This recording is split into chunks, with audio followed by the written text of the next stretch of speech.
Hello and welcome back to Eyes on Carnivore. My name is Sean and today I've got something very interesting to tell you guys. Imagine being able to see the repair that's going on in your own body. Yes, the repair that's going on the inside of your body. Kind of like an x-ray looking out is what is happening to me. I can physically see the repair. And I'd like to explain this a bit more because it's very important and it could be groundbreaking. I have got a few people looking into this, as you could imagine. And I think first though, what we should do is talk about the eye. What is the eye? And what are some of the parts of the eye? So that's probably a good thing, and we'll cut to a quick video explaining some of the chemical pathways and the cells and the layers of the cells. Very important for what I'm going to talk about next. So the eye, it's basically an extension of the brain. It enables you to see. The thing that you have at the front is called the cornea, and if you've ever scratched your cornea, scratched your eye, or maybe got an eyelash underneath your eyelid and it's irritated your cornea, so that's the top protective layer. That protective layer is lubricated constantly every time you blink. So when you blink, tiny little ducts of oil called Mobian ducts release oil, and that lubricates the external surface of your eye. So going forward, coming back if you like, is the iris. That's the coloured part of your eye. My eyes are blue. The iris is like a muscle, and it contracts and it expands to allow more or less light in. So if there's a very light situation, the iris is going to go smaller. If it's a dark situation, the iris opens out, and basically that muscle is to enable you to get more or less light into the back of the eye. Now, I'm not going to explain what's going on in the back of the eye. Instead, we're just going to cut to... Welcome to 2 Minute Neuroscience, where I simplistically explain neuroscience topics in 2 minutes or less. In this installment, I will discuss the retina.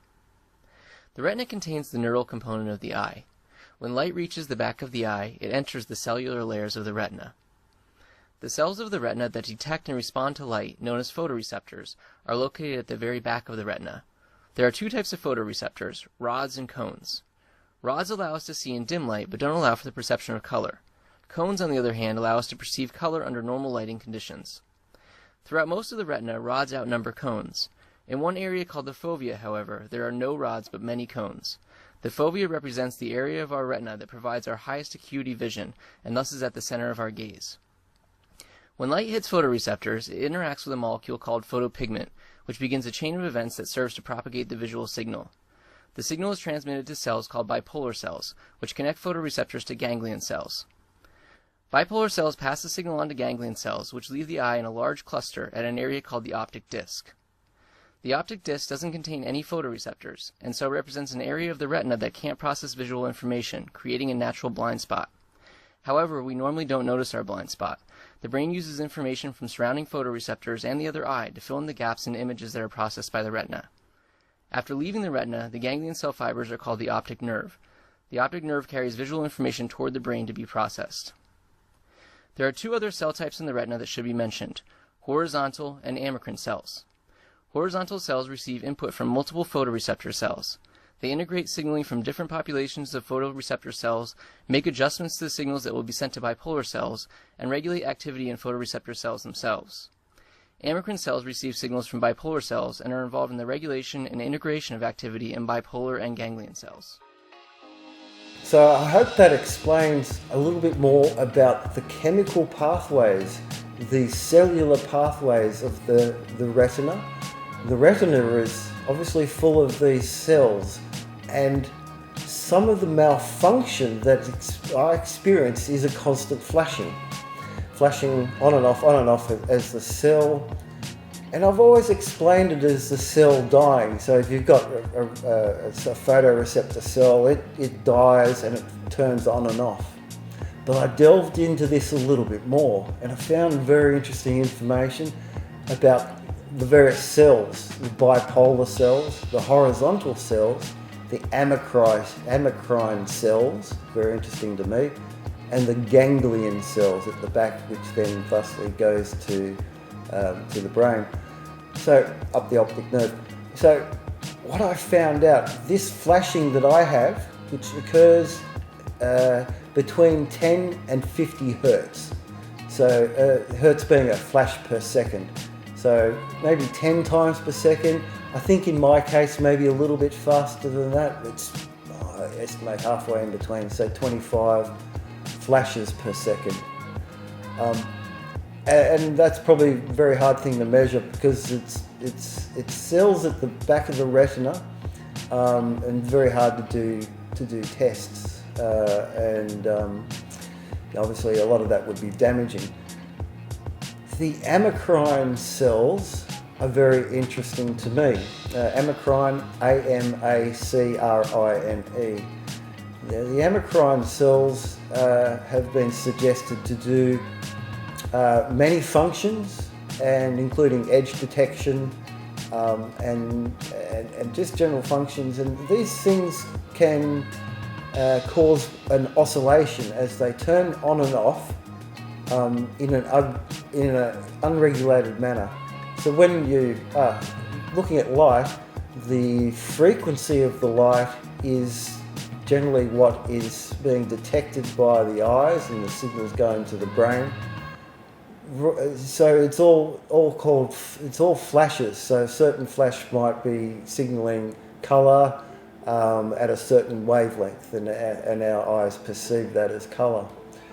So these amacrine cells appear to be spreading out into a type of matrix. Now this is where I'm going to have to show you a little bit more about what I'm talking about. So I've constructed a bit of an experiment, and what we'll do is we'll go outside in a minute, and we'll take some photos and video of what I do on a daily basis to check my eyes. So essentially what we're seeing here now is my fence. It's a cream coloured fence, and it has a trellis, a plastic trellis up against the fence, and that forms a grid. Now last year that grid that I'm looking at was all blurry. I couldn't see very much of that grid, certainly not in any fine detail. What I can see now out of my right eye, that's had the vast amount of improvements, I can see all the grid in maybe 10 squares at a time. And to start off with, I could only see a few squares at a time, and then gradually over time I'm seeing more and more squares without sort of looking around. And that's been one of the wonderful things I can do, is sit here and look at this fence. Sounds a bit weird.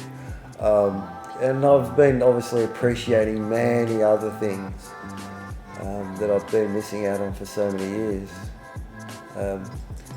But my left eye has been improving, and effectively after the cataract operation I did a test, and I could see some shape, and I could see some colour, and I could count fingers. You know, how many fingers am I holding up?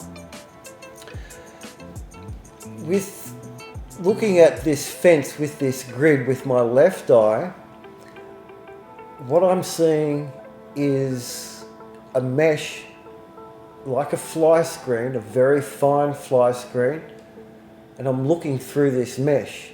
So I can see the lattice on the fence. It's blurry, and there appears to be a small portion of a patch that's a little bit clearer to see. It's a little bit brighter, whereas this entire mesh is, and we're looking at it on the screen now, I guess, this entire mesh takes up the entire field of vision for my left eye. Now, I want to explain what I believe this is, and it was from a clip that I'm not going to put it in here, but it's essentially about some growing stem cells in a petri dish Specifically, they were amacrine cells. And these amacrine cells self-adjusted themselves to be in a grid. So as the stem cells were applied to the petri dish of amacrine cells, they found them self-orienting into a matrix. This is done in a petri dish. So they've actually been able to grow amacrine cells with the endeavour, of course, to be able to grow an entire eye. They're a long way of doing that.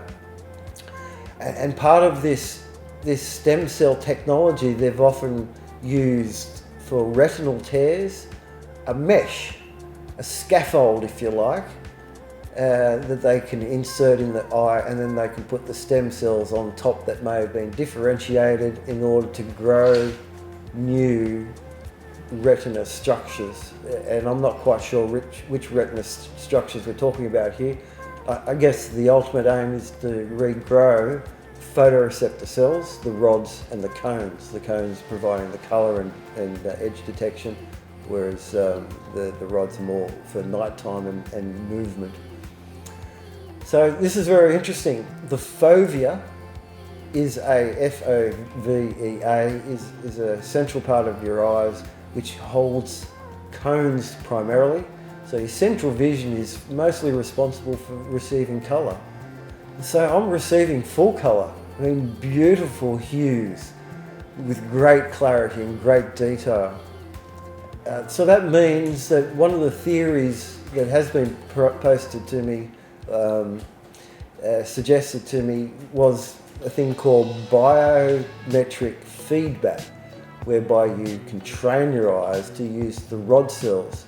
The rod cells are more on the peripheral of the vision, they're not central vision.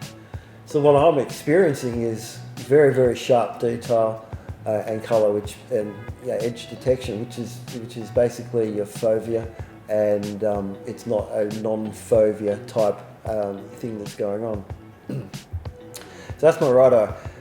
Left eye, again, what I'm seeing is like a scaffold, if you like, a fine mesh. It's a structure for cells to be grown upon. And, well, I'm taking the product that extracts stem cells out of your own bone marrow.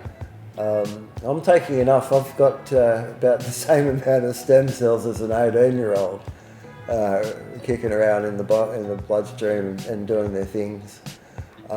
So, that's obviously going to help if there's any repair going on. And if by chance I'm in autophagy and I'm in ketosis, and it's part of the day I'm going through autophagy, the stem cells may in fact just be doing what they're supposed to be doing, with beta-hydroxybutyrate being the signaling molecule that's enabling HDAC inhibitors, histone deacetylase inhibitors, which is enabling gene expression to my DNA, enabling epigenetics in my favour. I think that's definitely something that's worth investigating more. I'm not a doctor and I don't know much about this, but I've really been interrogating ChatGPT, and I've been able to use that technology to figure out what type of flashing is going on. Is it a random thing? Is it what's the intensity? And it's not. I've been able to rule out a thing called phospheres. But these amacrine cells are with these other cells. So we've got bipolar cells, we've got horizontal cells, we've got ganglion cells. So I can't say that the amacrine cells are the ones that are creating this structure. But I figure at some point next year, early next year, I'll go back to the same person that took the images, the OCT imaging of my eye in both eyes last year, so it'll be a year on. And if there's any physical structural changes, you should be able to see that. I have also been arranging to get electrophysiology done, an ERG test where they put electrodes on your eyelids and on your head. The referral's in, so I'm hoping to get that done perhaps February. I think we might be lined up for.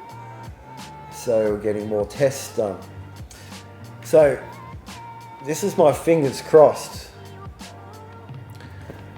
If what's happening is my body regrowing dead or damaged cells, that'd be just amazing. For me, life-changing. It's all been life-changing up to this point, and now I'm hoping for more. Do I dare hope for more? I'm not sure, but with your good grace cheering me on, leave a comment, please like and subscribe. We need to tell other people about this. Thank you very much.